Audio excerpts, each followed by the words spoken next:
My dear students and all my dear viewers, you all are welcome here in Mitra Sir classes of English. Here in this particular video, I will describe Act 3 Scene 2. This is the third part of the scene. As earlier I have told you that it is a very long scene and I have divided this scene into 4 parts. This is my third part. Before this, you have already seen the first part in which I have described Bassanio's arrival for choosing the casket and Portia's allowance for choosing the casket to him. The second part dealt with the selection of casket by Bassanio, analysis of all the caskets, and ultimately his selection of lead casket. In this particular part, third video, what I am just presenting before you is related to the reaction of Bassanio and Portia after choosing the casket. So what happens? What happens the result? What is the reaction of Portia? We will see here. Apart from that, we will see some other parts. So let us come to the point. But before starting this video from line number 152, what I am going to start today, because my first video was from line number 1 to 75, second 75 to 150, and third one that is from 150 to it is from up to about 215. So before starting the line for today, I want to make you remember that if anybody has not yet subscribed the channel, immediately subscribe it so that you will get the notification of my video earlier. So, and if you like the video, you must just like it and share it to your friends. Now I am coming to the lines. I will describe you each and every line. It is better if you keep your book in front of you and you will get the analysis of each and every line. So what is the situation now? What is the condition in line number 150, 52? What is the condition? Actually, Portia, Bassanio had already chosen the casket, but Bassanio is very much confused. Why he is confused? He is confused because he thinks himself that the applause, that the praisings, what is being done here, that is for him or for some another person. He wants clarification, he wants ratification, he wants certification from Portia that you are the winner. So he has said in the previous lines. Now today we are going to start Portia's statement. What does Portia say? Portia says, you see me. You is here referred to Bassanio. You see me means as you see me, Lord Bassanio, where I stand. Where I stand means what is my position. So what she says here, Bassanio, तुम देख रहे हो कि मेरा position क्या है, मतलब मैं किस कंडीशन में हूँ. Such as I am, though for myself alone, I would not be ambitious in my wish, to wish myself much better. यहाँ पर पोर्सिया कहती है कि such as I am, जैसी मैं हूँ, though for myself alone I would not be ambitious in my wish, मैं अपने लिए कोई विश नहीं करना चाहती. मैं जो हूँ वो हूँ, मैं अपने लिए कोई विश नहीं करना चाहती. To wish myself much better, और जैसी मैं हूँ उससे और बेटर होने की भी मेरी कोई विश यानी कोई इच्छा नहीं है.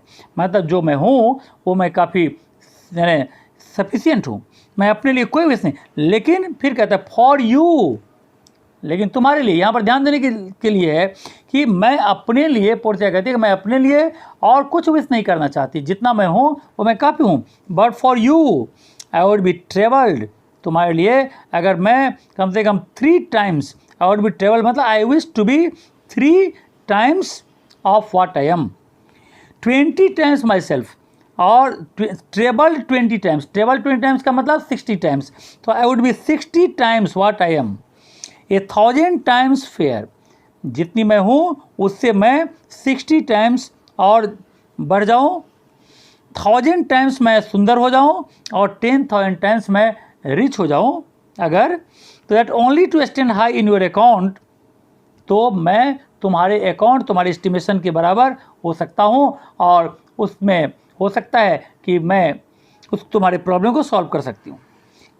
I might in virtues, beauties, livings friends exceed account. ये हो सकता है कि वर्चूज़ के मामले में, वर्चूज मतलब गुण, क्वालिटी, ब्यूटीफुलनेस के मामले में, लिविंग्स यानी पोसेशंस के मामले में, फ्रेंड्स माने अपने आदमियों के बारे में, एक्सीड अकाउंट, ये सब चीज़ मेरे पास ज़्यादा हो सकता है। हो सकता है कि मेरे पास वर्चूज़, ब्यूटीफुलनेस, लिविंग्स यानी पोसेशन, फ्रेंड्स ज़्यादा हो, but the full sum of me is sum of something which in terms in growth is, लेकिन इन सारे चीज़ों को मिला दिया जाए तो इसका जो सम टोटल है, सम ऑफ मी, सम टोटल कितना है, वो सब मिला करके अगर मेरे बारे में कहा जाए तो मैं क्या हूँ, इज एन अनलेसन्ड गर्ल, एक ऐसी लड़की जो अनलेसन्ड है, मतलब जो कुछ जानती नहीं, अपने आप को बहुत ही नीचा करके दिखा रही है बेसैनियों के सामने। इसका मतलब ये हुआ कि बेसैनियों के प्रति उसका एस्टिमेशन बहुत हाई है, बेसैनियों को बहुत प्यार करती है, बेसैनियों से वो काफ़ी उम्मीद रखती है, तो अपने आप को अनलेसन्ड कहती है। अनस्कूल्ड, जो कभी स्कूल नहीं गई, यानी कभी शिक्षा नहीं ली। अनप्रैक्टिस्ड यानी इनएक्सपीरियंस्ड है, तो ये अपने आप को कहती है कि मैं अनलेसन्ड हूँ, अनस्कूल्ड हूँ, अनप्रैक्टिस्ड हूँ। लेकिन happy in this she is not yet so old, लेकिन खुशी की बात यह है कि उसकी उम्र उतनी नहीं हो गई है कि कुछ सीख नहीं सकती, क्योंकि सीखने की कुछ उम्र होती है। और कोई आदमी अगर बूढ़ा में सीखेगा तो बुढ़ापा में तो सीख नहीं पाएगा ना, बच्चा में ही सीखता है। तो कहते हैं सी में लर्न, उसकी उम्र इतनी नहीं है कि वो लर्न नहीं कर पाएगी, मतलब उसकी उम्र है अभी सीखने की। She is not yet so old but she may learn, happier than this. और इससे भी खुशी की बात क्या है, उससे खुशी की बात यह है कि she is not bred so dull but she can learn, कि उसकी परवरिश, उसकी ब्रीडिंग, उसकी परवरिश इतने डल तरीके से नहीं हुई है कि वो लर्न नहीं कर पाएगी। एंड हैप्पीएस्ट ऑफ ऑल, और सबसे बड़ी खुशी की बात क्या है, is that her gentle spirit commits itself to yours to be directed as from her lord, her governor, her king.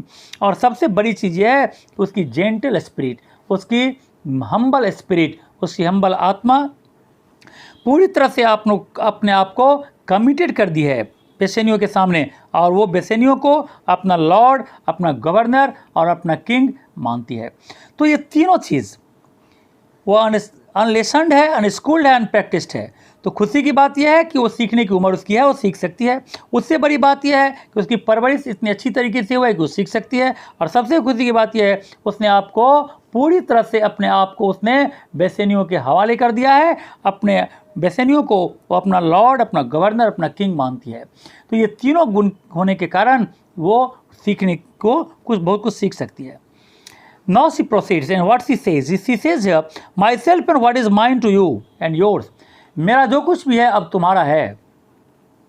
is now converted but now I was the lord of this fair mansion, ये जो fair मैंसन है, मैंसन मतलब building, ये जो पूरा महल है, ये सुंदर सा महल जिसकी मैं पहले मालकिन थी, अब इसके मालिक तुम हो। मास्टर ऑफ माई सर्वेंट्स, सारे जो नौकर चाकर थे जिसकी मालकिन पहले मैं थी, अब वो तुम हो। क्वीन और माई सेल्फ, मैं अपने आप की भी मालकिन थी, अब तुम मेरे ऊपर भी, तुम मेरा भी मालिक हो। And even now but now this house, this servants and the same my self, और ठीक अब भी इसी वक्त से ये घर, ये सारे नौकर, और यहाँ तक कि मैं खुद अब आर योर्स माई लॉर्ड बेसैनियों, अब मैं तुम्हारी हो चुकी हूँ। तो ये तीनों ही चीज़, ये सुंदर महल, मेरे सारे नौकर चाकर और खुद मैं अब तुम्हारी हो गई हूँ। So I give them with this ring, ये सब कुछ मैं तुमको देती हूँ एक रिंग के साथ। जैसे ये क्या है, ये मैरिज सेरेमनी का रिंग है। Which when you part from, lose और give away, let it presage the ruin of your love and be my wanted to exclaim on you। इस रिंग के साथ वो कहती है कि which when you part from, ये रिंग जो मैं तुमको दे रही हूँ इसमें एक कंडीशन है। कंडीशन ये है कि जिस दिन तुम इस रिंग को अपने आप से अलग करोगे या लूज या खो दोगे और गिव अवे या किसी और को दे दोगे, तो लेट इट प्रीसेज मतलब forecasting, it will be forecasting किस चीज़ की, the ruin of your love, तो तुम्हारे प्यार की बर्बादी का फॉरकास्टिंग होगा। ये रिंग प्यार की निशानी है, ये प्री मैरिज सेरेमनी रिंग है, और ये सेरेमोनियल रिंग अगर तुम किसी को देते हो तो तुम्हारे प्यार के बर्बादी का एक फॉरकास्टिंग होगा। And be my vantage, vantage मतलब एडवांटेज, इन दैट सिचुएशन ये मेरा एडवांटेज होगा टू एक्सक्लेम ऑन यू, कि मैं तुमको क्या कर सकती हूँ, एक्यूज कर सकती हूँ, तो तुमको ब्लेम कर सकती हूँ कि हम दोनों के बीच के प्यार के र्यून का मेन कारण तुम हो। तो बेसेनियो क्या कहता है, बेसेनियो कहता है you have bereft me of all words, तुमने मुझे अवाक कर दिया। बिरेफ्ट मतलब deprived me of all words, means I have nothing to speak now, मैं कुछ बोल ही नहीं सकता क्योंकि बोलने के लिए कुछ शब्द ही नहीं बचा हुआ है। Only my blood speaks to you in my veins, मेरे भेन में, मेरे नसों में दौड़ती हुई जो मेरी ब्लड है सिर्फ वो बोल रही है, और मेरा जो बोलने की कैपेसिटी है वो बिल्कुल खत्म हो गई है। And there is such confusion in my powers, क्योंकि मेरे पावर्स में, पावर मतलब थॉट, मेरे थॉट्स में इतना सारा कन्फ्यूजन आ गया है, मैं इस तरह से कन्फ्यूज हो गया हूँ। कैसे कन्फ्यूज हो गया? As after some oration fairly spoke, जैसे आफ्टर सम ओरेशन, ओरेशन मतलब स्पीच, किसका speech? Fairly spoke by beloved prince, एक बिलवेड प्रिंस के द्वारा जब कुछ बोला जाता है fairly, there doth appear among the buzzing pleased multitude, उसको सुनकर जैसे जो क्राउड होती है जो उस ओरेशन को सुनता है, प्रिंस के ओरेशन को, वो आपस में जो यानी खुशीपूर्वक जिस तरह से उसके बारे में वो डिस्कस करते रहते हैं, ठीक उसी तरह वो सारा चीज़ मेरे दिमाग में भी, मेरा कंडीशन भी उस बजिंग प्लीज मल्टीट्यूड की तरह हो गया है। बजिंग प्लीज मल्टीट्यूड का मतलब common people who has already heard the fair speeches of the prince and is confused, so I am also like them, where every something being blent together, जहाँ वो सब कुछ क्या हो गया है, मेरा ब्लेंड हो गया है। ब्लेंड मतलब मिक्सअप हो गया है, वो सारा का सारा चीज़ मिक्सअप हो गया है। Turns to a wild of nothing, और सारा चीज़ मिलकर क्या बन गया है? वाइल्ड ऑफ नथिंग, कुछ नहीं, अब वो कोई काम का नहीं है, सब मिल गया है। सेव ऑफ जॉय, हाँ सिर्फ बची हुई है, क्या बची हुई है? सेव ऑफ जॉय, खुशी है। वो सारा चीज़ तो मिक्सअप हो गया, लेकिन है क्या? जॉय है, एक्सप्रेस्ड एंड नॉट एक्सप्रेस्ड, जो एक्सप्रेस होता भी और नहीं भी होता है, लेकिन वो सब कुछ अपनी जगह पर है।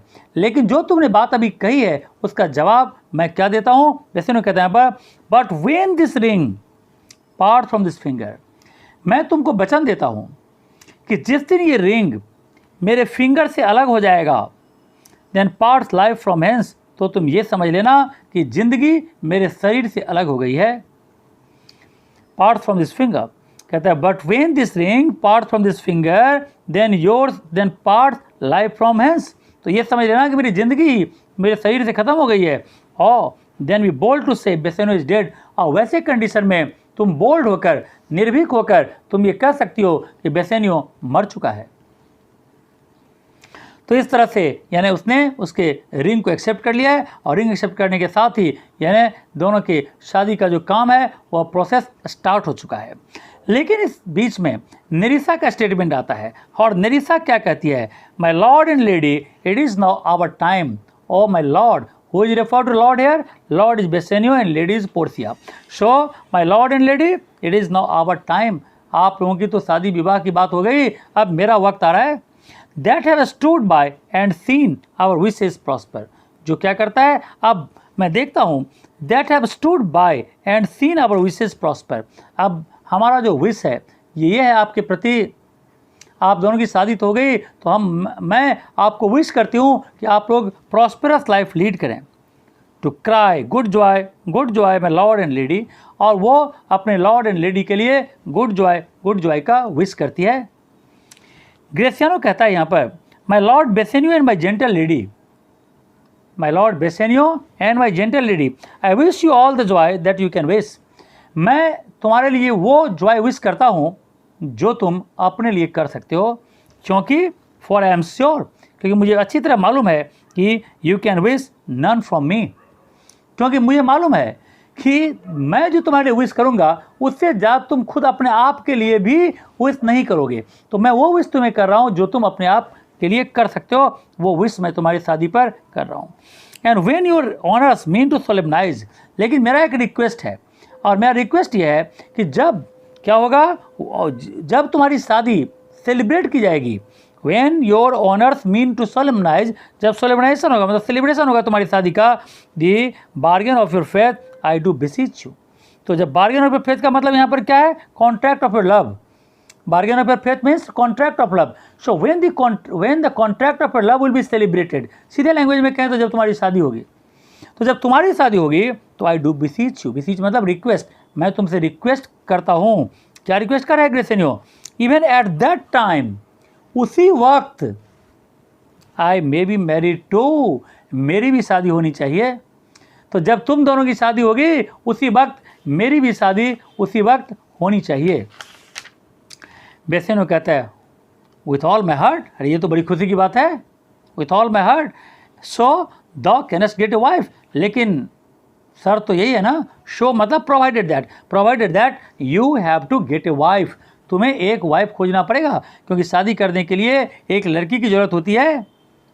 ग्रेसियानो कहता है आई थैंक योर लॉर्डशिप, इस बात के लिए भी मैं आपको ही थैंक्स देता हूँ।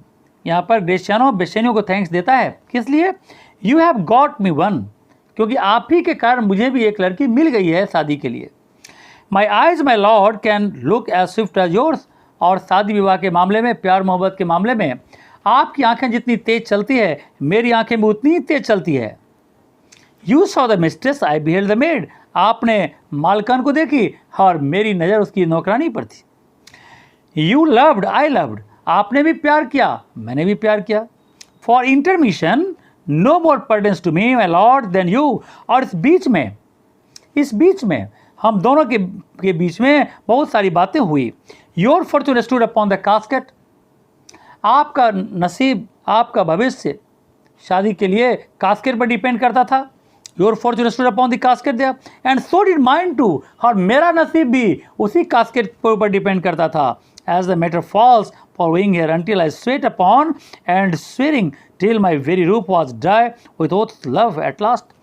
तो इस बीच में मैं अपने प्यार के वादे करते करते करते मेरा क्या हुआ, my very roof was dry. Roof मतलब छत होता है, छत का मतलब यहाँ पर है कि जो मुंह में जो जबड़ा होता है उसको ऊपर वाला पोर्शन को रूफ यानी छत कहा गया है। ये मुंह अगर एक घर है तो ऊपर वाला जबड़ा छत है, तो मेरा रूफ ड्राई हो गया, मतलब मेरा जो मुंह था वो सूख गया प्यार की ओथ लेते लेते।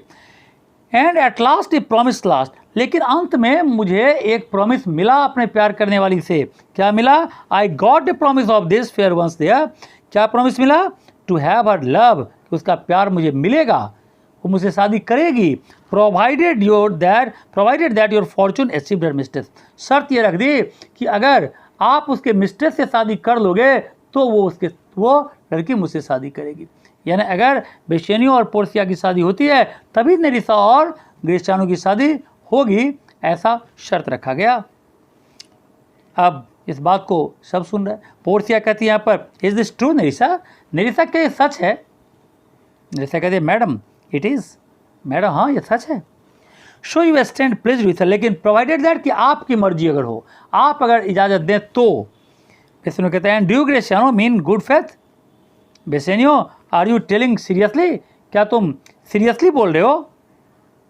ग्रेसियानो से yes faith my lord, yes my lord I am telling seriously. तो दोनों यहाँ पर सीरियसली, बेसेनियो कहता है our feast shall be much honoured in your marriage, अगर तुम दोनों की भी शादी यहाँ पर होती है तो हमारा जो फिस्ट होगा, हमारा जो यानी मैरिज का सेलिब्रेशन होगा वो और कई गुना बेटर हो जाएगा। इस तरह से यहाँ पर शेक्सपियर ये दिखाना चाह रहा है कि दोनों की शादी, one pair was Portia and Bassanio, जिसकी शादी की बात हम लोग ड्रामा के बिगिनिंग से ही कर रहे हैं, बेसेनियो पोर्सिया, उसकी शादी यहाँ पर हो गई, यानी होने वाली है, यानी फिक्स हो गई। और साथ में दूसरी नेरिसा और ग्रेसियानो की शादी, तो दो पेयर ऑफ मैरिज जो था यहाँ पर वो सोलेमनाइज होने के लिए अब रेडी हो चुका है, दोनों की शादी यानी फिक्स हो चुकी है। तो यहाँ पर इस सीन का एक पार्ट यहाँ पर अंत हो जाना चाहिए, क्योंकि यहाँ पर हैप्पी सिचुएशन जो था वो अंत हो रहा है, ये हैप्पी एंडिंग है। क्योंकि इसके बाद इसका जो रिमेनिंग पार्ट बचा हुआ है, वो रिमेनिंग पार्ट लगभग 120 लाइन जो और करीब बचा हुआ है, वो 120 लाइन एक ही तरह का है, उसमें एक तरह से सैड इंटरवल है, क्योंकि हैप्पी सिचुएशन यहाँ खत्म हो रहा है। इसलिए उस सैड पार्ट को मैं एक अलग वीडियो में बनाऊंगा, वो 120 लाइन जो बचा हुआ है। और आज का वीडियो मैं यहीं पर ख़त्म करता हूँ। Thank you for today.